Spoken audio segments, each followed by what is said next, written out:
Continuamos agora com a nossa reflexão em torno deste importantíssimo tema, a Trindade Divina. Importante porque tem a ver com o nosso Deus, com a revelação que Deus fez de si na sua palavra. E como já vimos, Deus se apresenta como uma unicidade, Ele é único, mas se apresenta também na forma de uma pluralidade. E aí entendemos no que respeita à sua personalidade. Ele é Pai, Deus Filho e Deus Espírito Santo. O estudo da Trindade pode ser encarado em duas formas. Por exemplo, análise geral do tema. Foi o que nós fizemos até agora. Notaram que Deus se apresenta, Deus se revela na sua palavra como uma unicidade, ou seja, Ele é um Deus único e verdadeiro.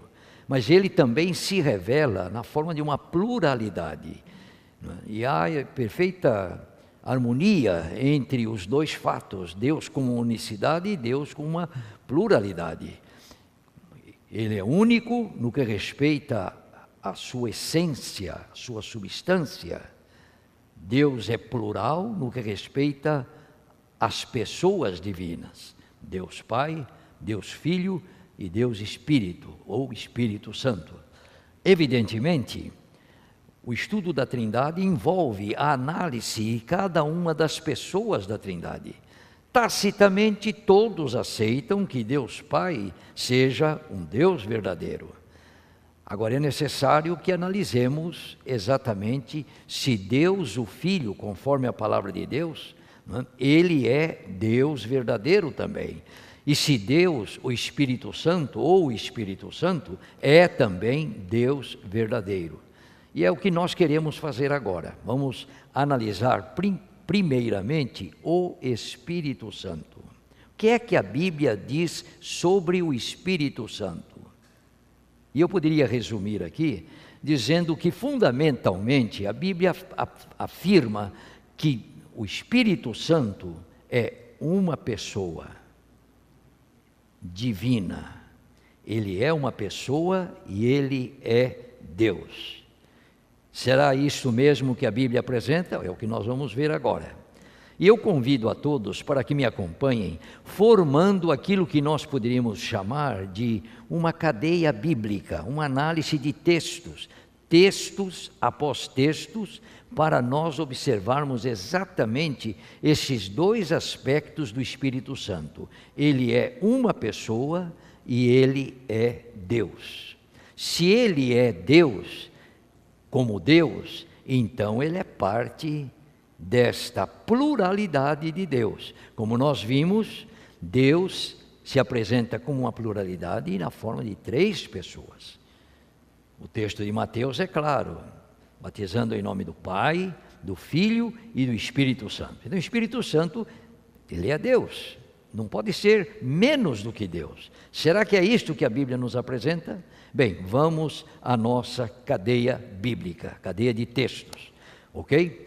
Note o seguinte, é importante que nós antes perguntemos como é que se identifica uma pessoa.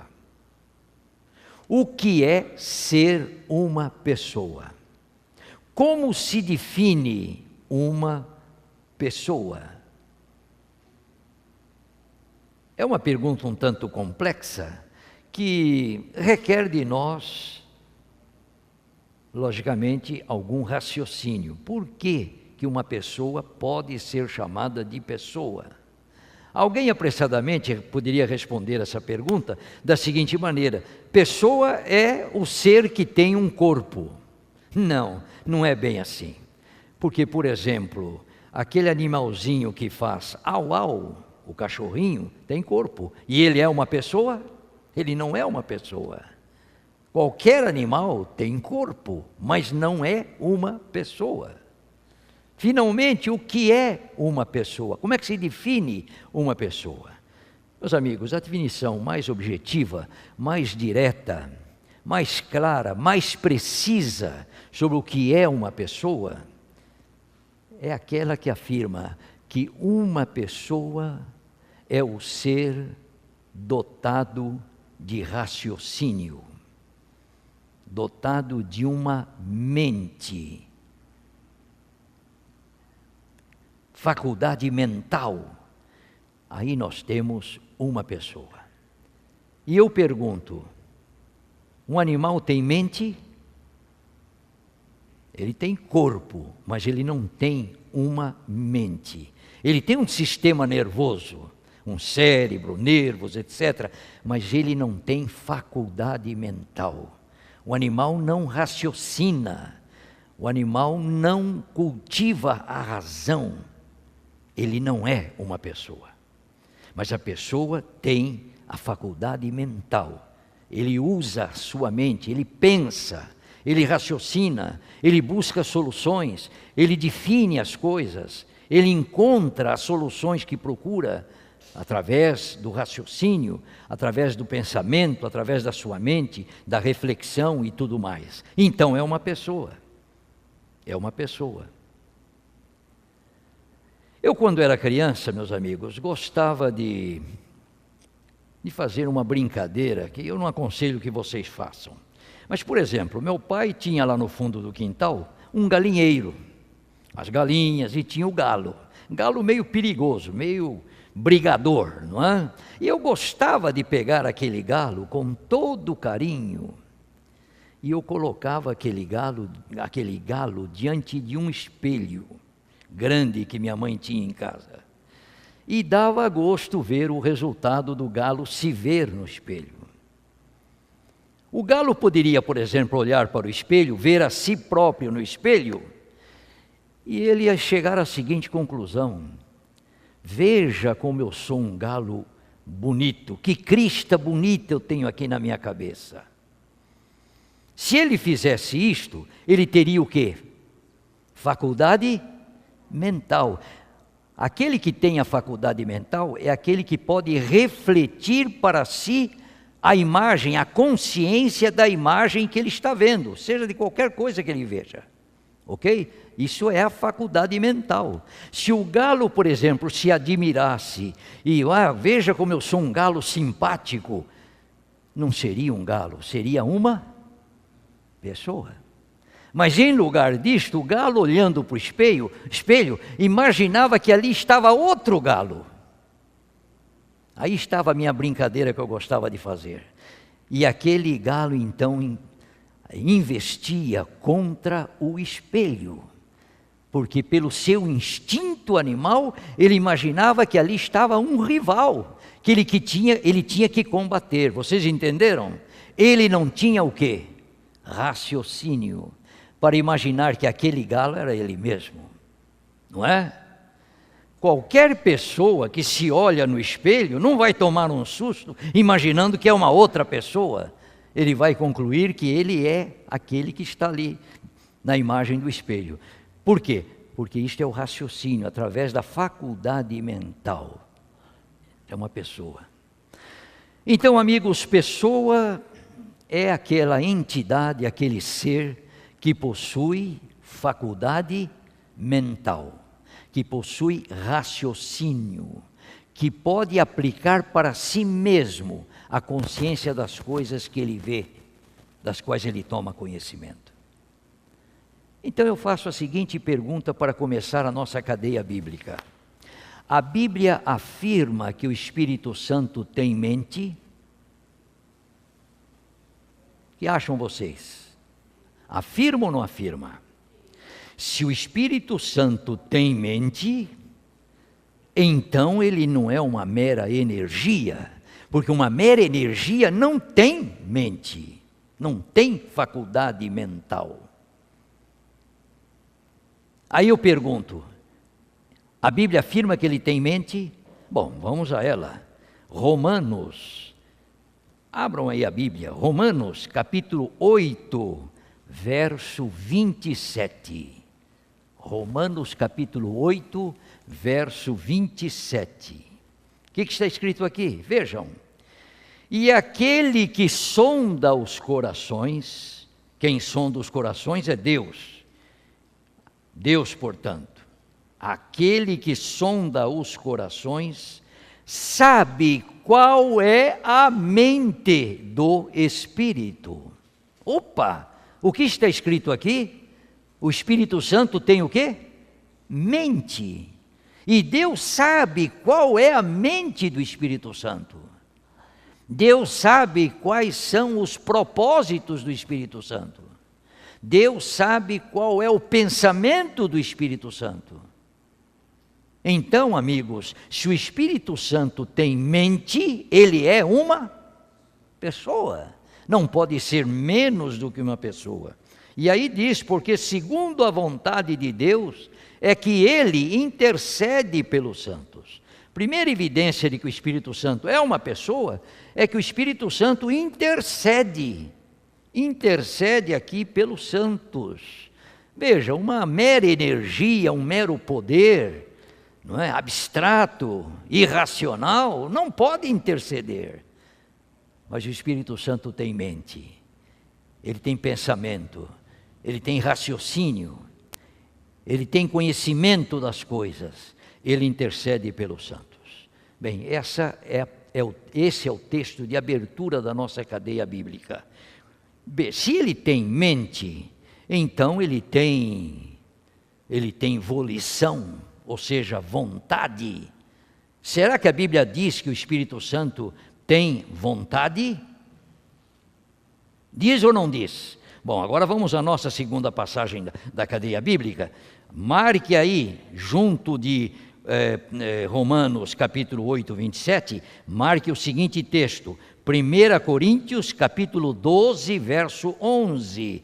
1 Coríntios capítulo 12, verso 11. O que é que nós temos aqui? Capítulo 12, verso 11 de 1 Coríntios. Mas um só e o mesmo Espírito realiza todas estas coisas, distribuindo-as como lhe apraz a cada um individualmente.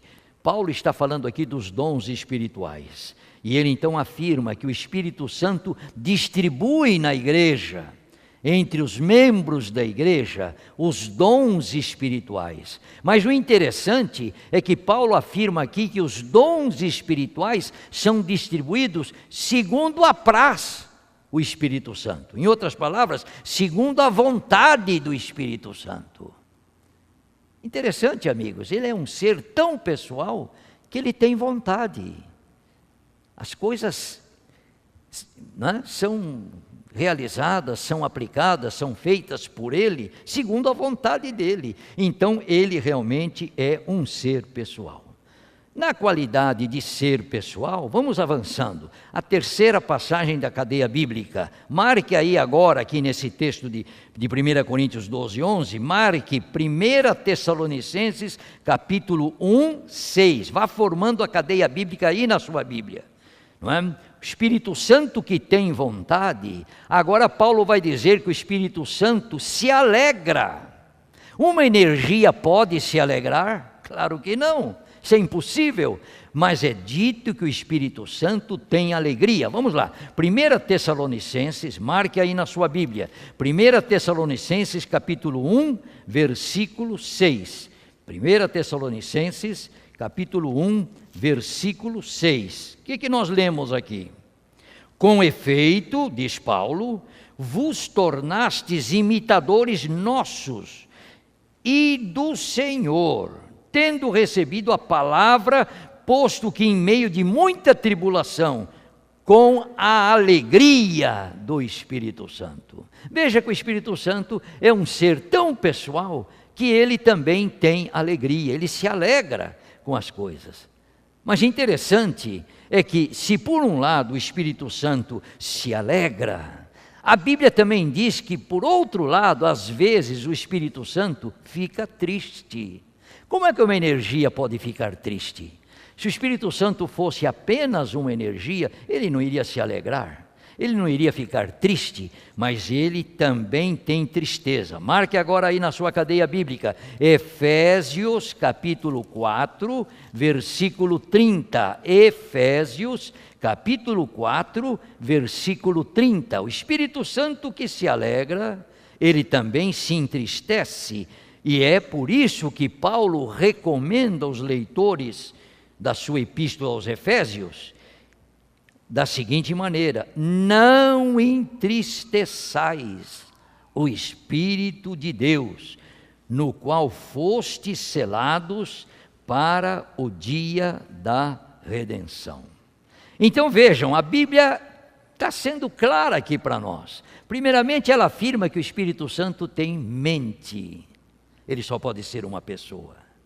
Depois afirma que o Espírito Santo, ele tem sentimentos, ele pode se entristecer, qualidade de uma pessoa. Ele tem sentimentos, ele pode se alegrar, qualidade de uma pessoa. E tem mais algumas coisas aqui, vai marcando na sua cadeia bíblica aí. Agora vamos ao próximo texto, anote aí no texto de Efésios 4:30, não é? O seguinte texto, Tiago 4, verso 5. Tiago 4, verso 5. O que o apóstolo nos diz neste texto? Tiago 4, verso 5. Querem ver? Ou supondes que em vão afirma a Escritura, é com ciúme que por nós anseia o Espírito que Ele, Deus, fez habitar em nós. O que está sendo dito aqui, amigos? Aqui está sendo dito que o Espírito Santo anseia algumas coisas. Qualidade de uma pessoa que tem mente. Aqui está sendo dito que o Espírito Santo tem ciúmes, até ciúmes. Como é que uma energia teria ciúmes, amigos? A energia teria ciúme de quê? O Espírito Santo, todavia, tem ciúmes, ele se enciuma. Como que ele se enciuma? É fácil de nós imaginarmos. Se uma pessoa, em lugar de atender a orientação do Espírito Santo, ouvir a voz do Espírito Santo, começa a ouvir outras vozes e seguir outras orientações. O Espírito Santo, não é, anseia que nós ouçamos a sua voz, e quando não ouvimos, nós damos atenção a outras coisas, que realmente será para o nosso prejuízo. Diz aqui que ele tem ciúmes, qualidade de um ser pessoal, não é? Outra coisa que o Espírito Santo tem é amor. Como é que uma energia ama? Impossível, não é? Então marque aí na passagem de Tiago 4, verso 5, a continuidade da cadeia bíblica. Romanos 15, versículo 30. Romanos 15, versículo 30. É interessante, Espírito Santo tem ciúmes? Não há ciúme onde não há amor. Então é o tal negócio, né? Nós perguntamos, o Espírito Santo ama? Há o amor do Espírito Santo? Exatamente, aqui no capítulo 15 de Romanos, marque aí, não é? Versículo 30 diz assim: rogo-vos, pois, irmãos, por nosso Senhor Jesus Cristo, e também pelo amor do Espírito, que lutei juntamente comigo nas orações a Deus a meu favor. Amor do Espírito.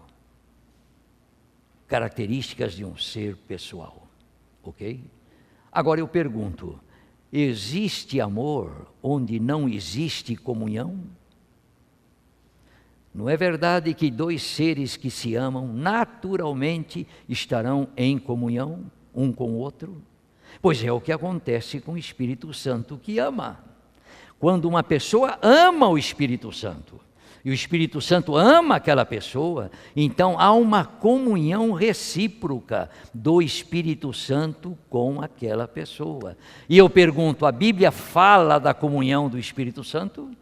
Fala ou não fala? Bom, anote aí a passagem, 2 Coríntios 13, verso 13. Vamos continuando com a nossa cadeia bíblica. 2 Coríntios, capítulo 13, versículo 13. É exatamente isto que a palavra de Deus diz sobre o Espírito Santo. Vejam bem, a graça do Senhor Jesus Cristo. O que se liga a Jesus Cristo? A graça. O amor de Deus, o que se liga a Deus? E aqui a Deus o Pai, o amor. E então agora vejam, e a comunhão do Espírito Santo sejam com todos vós. Meus amigos, como é possível uma pessoa comungar com uma energia? É possível? É possível? Comunhão só existe entre duas pessoas. E se a Bíblia fala da comunhão do Espírito Santo, então o Espírito Santo é uma pessoa. Indiscutivelmente, não pode ser diferente. Senão a Bíblia estaria falando uma coisa que realmente seria uma fantasia. Mas o Espírito Santo é um ser tão pessoal que pode ocorrer o perigo de alguém mentir ao Espírito Santo. Tão pessoal é o Espírito Santo. Não é o que aconteceu lá no livro de Atos com Ananias e Safira?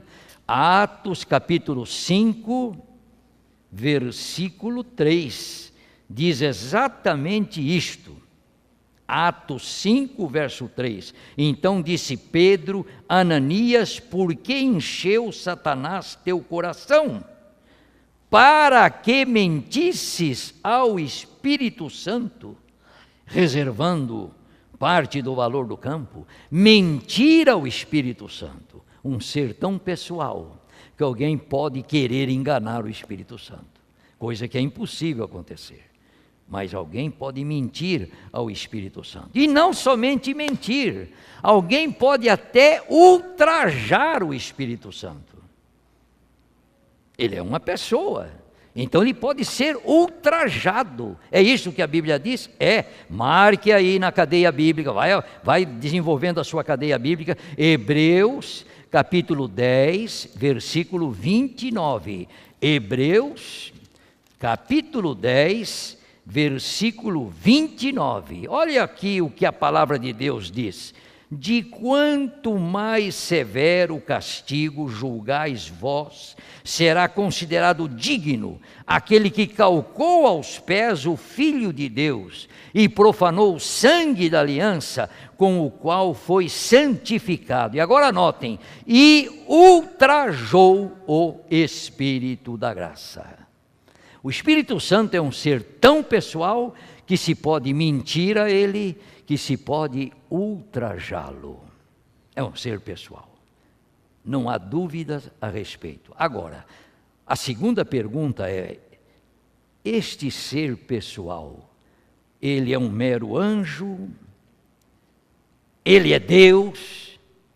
O que a Bíblia diz a respeito? É Deus? Vamos ver se a Bíblia diz alguma coisa. Para começar, Deus é aquele que tem os atributos que comprovam a sua divindade. Deus, por exemplo, é onisciente, um atributo que só Deus tem.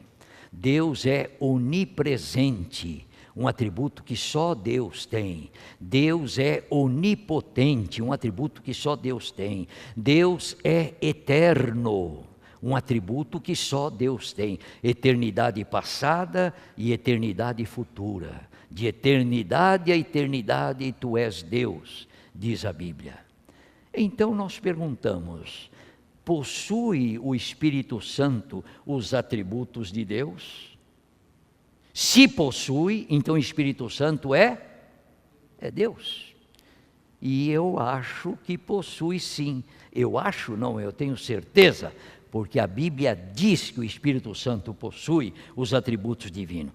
Vamos começar aqui em Hebreus mesmo. Vai marcando aí a cadeia bíblica. Capítulo 9, versículo 14. O Espírito Santo é chamado como aqui neste verso? Capítulo 9, versículo 14 de Hebreus. É só uma paginazinha aí para trás. Diz assim: muito mais o sangue de Cristo, que pelo Espírito eterno a si mesmo se ofereceu sem mácula a Deus, purificará a nossa consciência de obras mortas para servirmos ao Deus vivo. O que está dizendo aqui a palavra de Deus? O Espírito Santo, ele é eterno. Nós não chamamos Deus de o eterno? Assim é o Espírito Santo, é chamado Espírito eterno. Mas o Espírito Santo também, outro atributo de Deus, é onipresente. onipresente. Olha o outro atributo de Deus aí. Salmo, agora no Velho Testamento, Salmo 139, vai marcando aí, por favor, a sua cadeia bíblica, vai desenvolvendo. Salmo 139, no versículo 7. O que diz aqui o salmista? Salmo 139, versículo 7. Para onde me ausentarei do teu espírito? Para onde fugirei da tua face? O salmista está perguntando: há algum lugar para onde eu possa fugir do Espírito Santo? Não há condição. Por quê? Porque o Espírito Santo é onipresente. Ele está presente em todos os lugares. E o salmista aí, se a gente vai continuando o texto, ele começa a citar: se eu subo lá para o céu, tu lá estás. Se eu desço lá no fundo do mar, tu lá estás. Ele vai citando lugares, os mais assim inóspitos, mas ali o Espírito Santo está também. Impressionante, o Espírito Santo possui o atributo da onipresença. E da onisciência, esse atributo, será que o Espírito Santo possui? Vai marcando aí na sua Bíblia, a cadeia bíblica, 1 Coríntios, capítulo 2, versículos 10 e 11. 1 Coríntios, capítulo 2, versículos 10 e 11, ok? Vamos ver o que esse texto de Paulo nos diz. 1 Coríntios 2, versos 10 e 11. Mas Deus nolo revelou pelo Espírito, porque o Espírito a todas as coisas prescruta, até mesmo as profundidades de Deus. Porque qual dos homens sabe as coisas do homem, senão o seu próprio Espírito, que nele está? Assim também as coisas de Deus, ninguém as conhece, senão o Espírito de Deus. Ora, se o Espírito de Deus conhece as coisas de Deus, então ele conhece todas as coisas. Ele é onisciente, porque as coisas de Deus são as coisas na sua totalidade. Deus conhece tudo. Então o Espírito Santo tem o atributo da onisciência. E o atributo da onipotência? O Espírito Santo, a Bíblia diz que o Espírito Santo possui o atributo da onipotência? Diz. Então marque aí na sua Bíblia a continuação da cadeia bíblica, Romanos capítulo 15, versículo 19. Romanos 15, verso 19. Vejam bem: por força de sinais e prodígios, pelo poder do Espírito Santo, de maneira que desde Jerusalém e circunvizinhanças até o Ilírico tenho divulgado o Evangelho de Cristo. Maravilhas aconteciam pelo poder do Espírito Santo. Aqui falam de sinais e prodígios e maravilhas, o que envolve a onipotência do Espírito Santo. Então, exatamente, o Espírito Santo possui os atributos de Deus. Ele não pode ser menos do que Deus. Possuindo os atributos de Deus, os atributos que fazem de Deus, exatamente ele ser Deus, então ele é Deus. Avancemos. Todavia, não ficam aqui apenas os atributos do Espírito Santo. Ele também tem o atributo da criação. O Espírito Santo é o Criador. Marque aí na sua Bíblia, Gênesis capítulo 1, versículo 2. Exatamente, Gênesis, ali o capítulo que fala da criação, capítulo 1, versículo 2. Olha aqui: a terra, porém, estava sem forma e vazia, e havia trevas sobre a face do abismo, e o Espírito de Deus pairava sobre as águas. Em outras palavras, o Espírito Santo está aqui participando ativamente da criação. Pairar sobre as águas, o sentido aqui do verbo é cuidar da criação, cuidar das águas. Conforme Deus vai criando, o Espírito Santo já está ali atuando para preservar, para fazer existir exatamente a criação. E tem mais uma coisa: Jó, marque aí na sua Bíblia, Jó capítulo 33, versículo 4. Jó 33, versículo 4. Agora aqui nós temos uma passagem claríssima que afirma que o Espírito Santo cria a vida. Eu pergunto: quem só tem o poder de criar vida? Deus. Se o Espírito Santo cria vida, ele é Ele é Deus.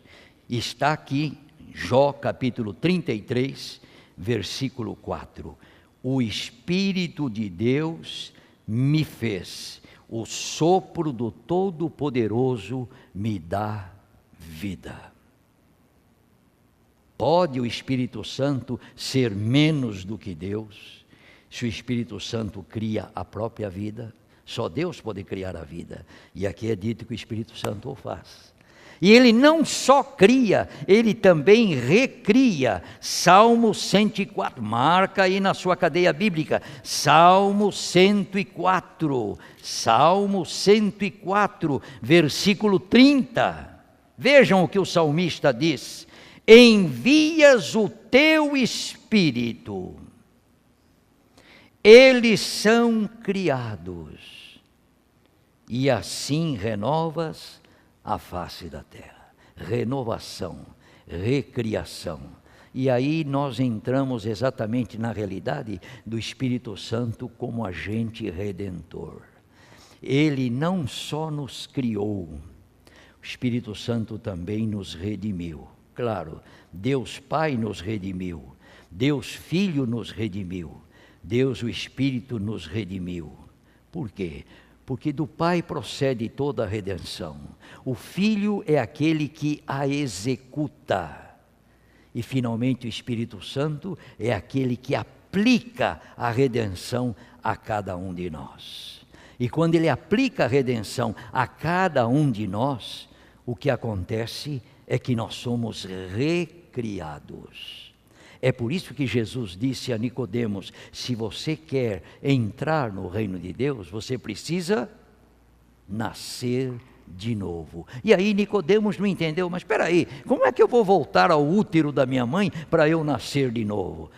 Nicodemos, você não está entendendo. Eu estou falando do novo nascimento, disse Jesus. Aquele que não nascer da água e do Espírito não pode entrar no reino de Deus. Se o Espírito Santo é menos do que Deus, ele não pode me salvar.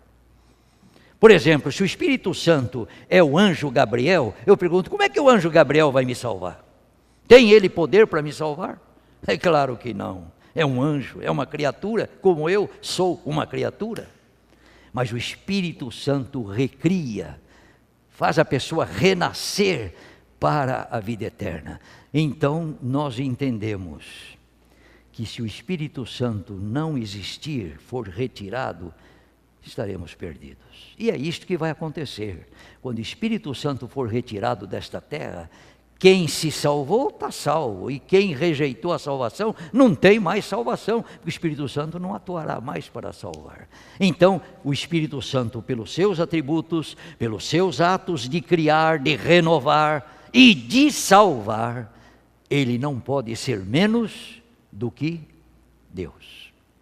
Que Deus então nos abençoe para que nós entendamos e creiamos que o Espírito Santo é aquele ser maravilhoso, divino, poderoso, que Deus envia para realizar em nós a sua própria salvação.